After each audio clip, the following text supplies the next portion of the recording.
오늘은 빛나고 좋은 피부를 위한 5가지 방법을 공유하고 싶습니다. 피부과를 방문할 필요 없이 집에서 이러한 방법을 따라 해보세요. 1. 클렌징으로 깨끗하게 세안하기. 세안은 어떤 세안제를 사용해야 하는지가 굉장히 중요합니다. 다양한 세안제 관련해서는 다른 영상에 자세히 설명하도록 하겠습니다. 내용이 너무 길어지기 때문에 간단히 말씀드리자면 세안제의 종류에는 알칼리성과 약산성 두 가지가 있습니다. 뽀득뽀득하면 알칼리성이고 미끌미끌하면 약산성이라 보면 됩니다. 이 중 하나만 골라 쓰는 것이 아니라 두 가지 세안제를 적절히 번갈아 가면서 사용하는 것이 중요합니다. 현재 사용 중인 세안제로 충분한 거품을 내어 얼굴에 최소 30초 이상을 클렌징해야만 노폐물이 제거됩니다. 특히 코 주변을 깨끗하게 세안하는 것이 중요합니다.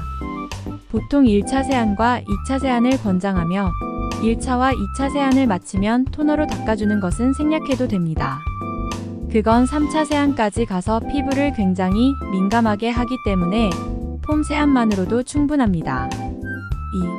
2. 비오틴을 매일 챙겨 먹기. 비오틴은 손톱과 머리카락에도 영향을 줍니다. 특히 머리카락 생성에 매우 유용합니다. 머리카락을 두껍고 건강하게 만들어주며 머리숱을 증가시켜줍니다. 비오틴은 당연하게도 피부 건강에 매우 큰 도움을 주는 성분입니다. 비오틴은 콜라겐 합성을 촉진하여 주름이 생기는 것을 방지합니다. 비오틴이 부족하면 콜라겐 합성이 어려워지고 콜라겐이 감소하면 주름이 더 빨리 생길 수 있습니다. 따라서 비오틴은 피부 건강에 중요한 영양소 중 하나로 여겨집니다. 비오틴을 선택할 때 함량을 꼭 확인하고 한 알에 1만 mcg 정도의 양이 있는 것으로 선택하면 좋습니다. 풍성한 머리카락과 매끈한 피부를 위해서는 매일 한 알씩 꾸준히 섭취해주는 것이 좋습니다. 콜라겐은 20대부터 매년 1%씩 감소한다고 합니다. 그러므로 20대부터 비오틴을 섭취하는 것을 권장합니다. 당신이 30대라고요? 아직 늦지 않았습니다. 지금 당장 비오틴 복용을 시작하세요. 3. 나에게 맞는 보습크림으로 보습하기. 피부 전문가들은 자외선 차단제와 보습크림이 가장 중요하다고 강조합니다. 특히 보습크림은 아침과 저녁에 바르는 것이 중요하므로 자신에게 적합한 보습크림을 찾아야 합니다. 어떻게 그런 화장품을 찾을 수 있을까요? 일반적으로 제품 뒷면의 성분을 분석하면 됩니다. 예를 들어 사용한 화장품의 주요 성분을 확인하고 트러블을 유발했다면 다음에는 그 성분을 피해야 합니다. 이렇게 하면 자신에게 맞는 화장품을 찾을 수 있습니다. 피부가 지칠 때나 힘들 때 여드름이 생기거나 붉어지는 경우에는 피부를 진정시켜줄 화장품을 사용해야 합니다. 이때 새로운 제품을 시도하면 악화할 확률이 높으므로 미리 자신에게 맞는 제품을 찾아두는 것이 중요합니다. 가능하다면 건강한 피부 상태에서 적합한 제품을 찾는 것이 가장 좋습니다. 피부 상태가 좋아지고 나아질 때까지 꾸준히 사용하는 것이 중요합니다. 화장품을 바르는 것만으로는 피부가 급격히 개선되지는 않지만 시간이 지남에 따라 붉음이 사라지거나 피부가 수분을 잘 유지하게 되는 등의 변화가 있을 때 해당 제품이 자신과 잘 맞는 제품이라고 볼 수 있습니다. 자기 피부에 대한 관심으로부터 좋은 제품 찾기는 시작됩니다.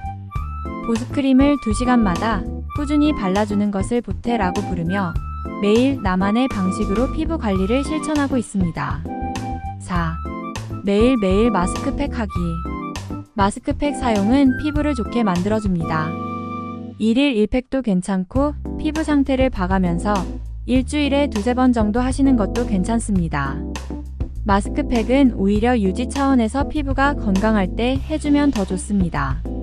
마스크의 가장 큰 역할은 15분 동안 굉장히 좋은 성분들을 단기간에 쭉 넣어주는 것입니다. 저는 피부를 진정하게 해주려고 피부 상태가 좋을 때 일주일에 2-3번 정도 하는데 절대로 15분을 넘기지 않습니다. 가끔 팩을 다 마를 때까지 쓰시는 분들이 있는데 오히려 더 자극될 수 있고 너무 오랫동안 확 밀착해서 계속 붙여놓는 것은 추천해드리는 방법은 아닙니다.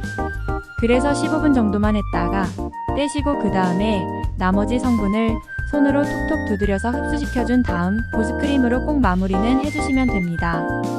마스크팩을 뗐다고 그냥 끝 이게 아니라 보습크림으로 꼭 덮어주셔야 해요. 그게 마무리입니다.